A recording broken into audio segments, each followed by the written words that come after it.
Palavra de Deus proclamada pelo diácono José Augusto. Todos nós a acompanhamos e dela nos alimentamos. Deus, Ele é a fonte da nossa vida, Ele nos alimenta através de instrumentos, normalmente através de meios como a comunidade e como a palavra. Deus dá a vida como Ele quer, mas Ele gosta de usar instrumentos, porque somos de carne e osso.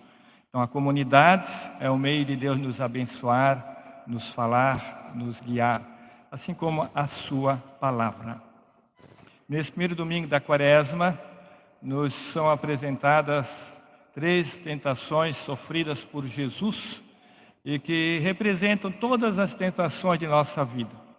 Serve de exemplo para nós ver como é que Jesus as superou, mas também nos mostram que Jesus se fez um conosco, na morte, no sofrimento e até nas tentações, menos no pecado.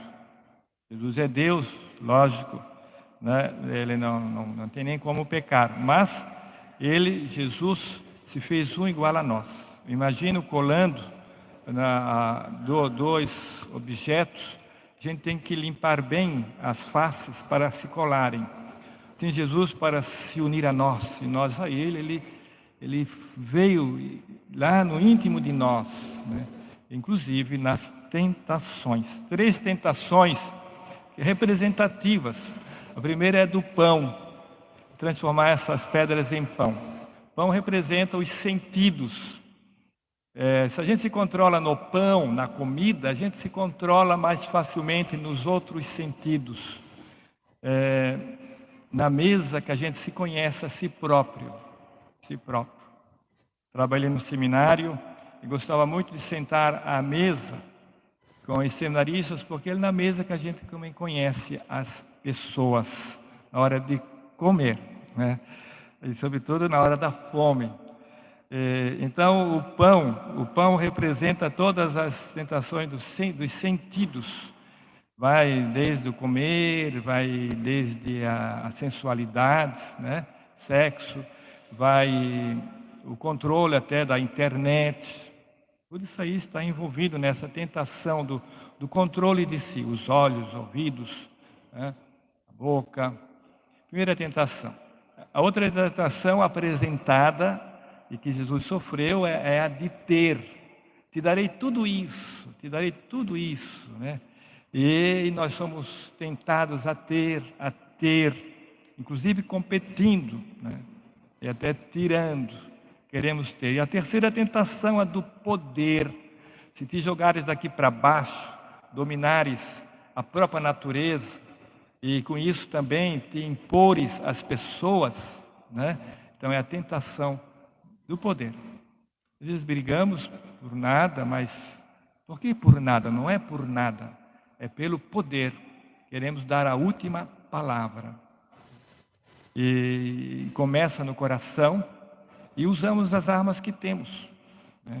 Se eu for coordenar uma guerra, eu vou usar as bombas, né, mais terríveis, né? Assim como eu, que não tenho nenhuma arma, uso aquilo que eu tenho, minha palavra, né? Mas o coração do ser humano é o mesmo. Então, se controlar no poder, nos sentidos e também no ter. Mas as tentações estão relacionadas à adoração a Deus, por Deus em primeiro lugar. Porque a tentação é desconfiar de Deus.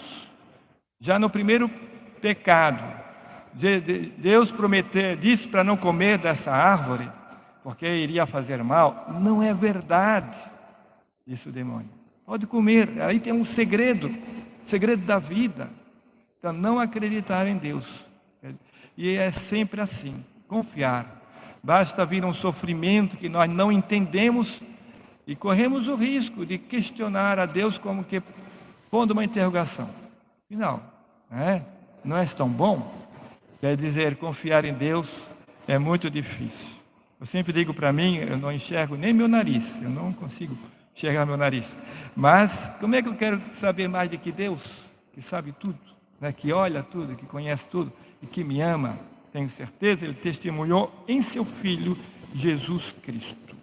Então a primeira leitura de hoje, do Deuteronômio, ele acentua esse lado, trazer os primeiros frutos da terra e oferecer a Deus. É a Deus que se oferece, né? Não é a isso, aquilo ou a mim mesmo.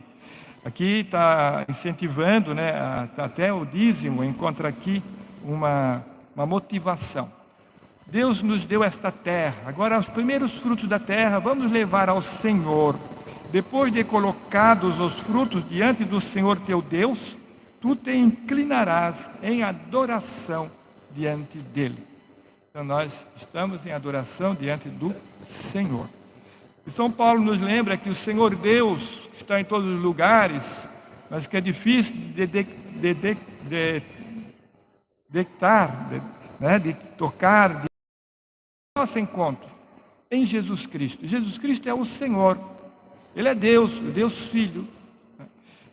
Então, na segunda leitura, se no teu coração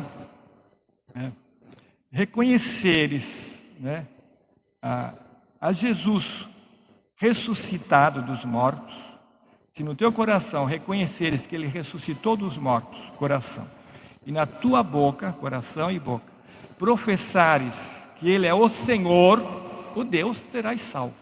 Serás salvo. Então a nossa catequese tem muito assunto, mas o essencial está ali.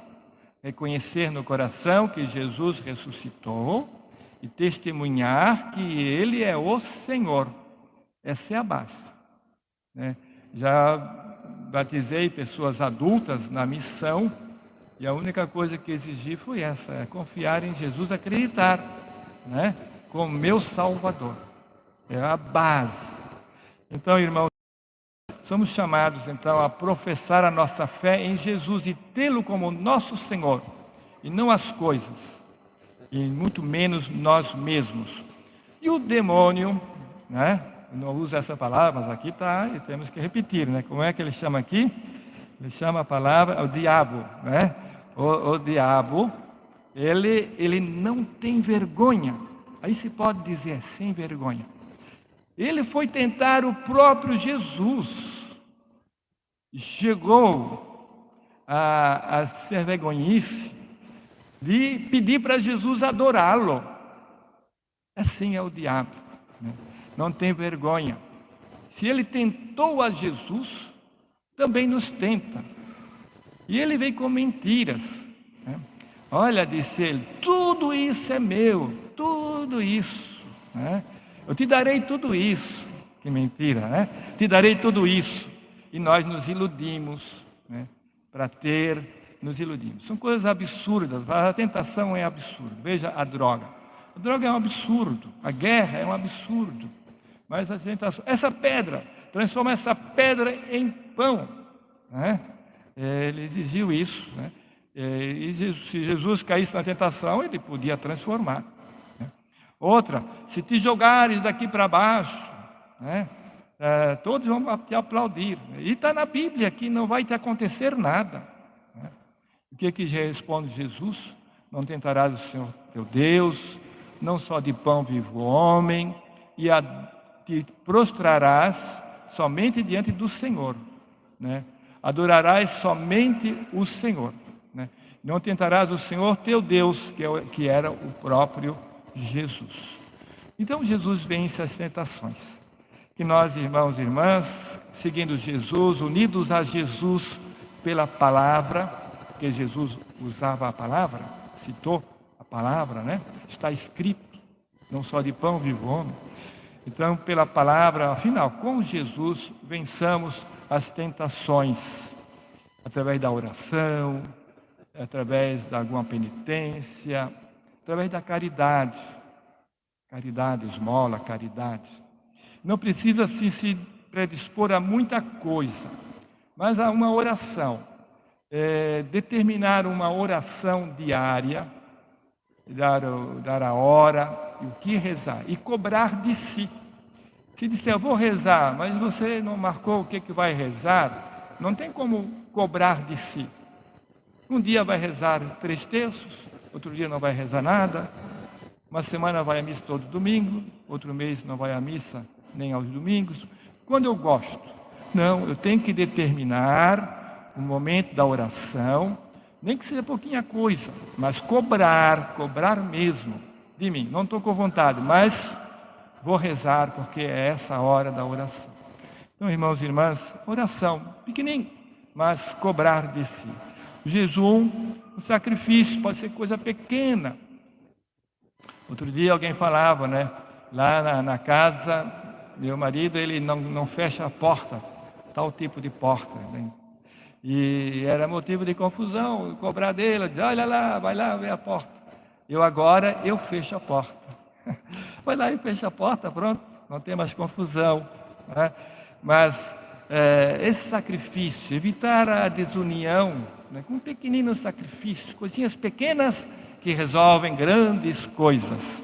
Jejum, oração e a caridade, né? Estar disposto à caridade, que envolve o perdão. Então, nessa quaresma, vamos ver um pontinho em cada um desses aspectos a trabalhar. E entre esses três, jejum, oração e caridade, vamos eleger um que vamos cobrar de nós. Eu vou melhorar neste ponto, para podermos realmente participar mais profundamente da ressurreição do Senhor. Glória ao Pai, ao Filho e ao Espírito Santo.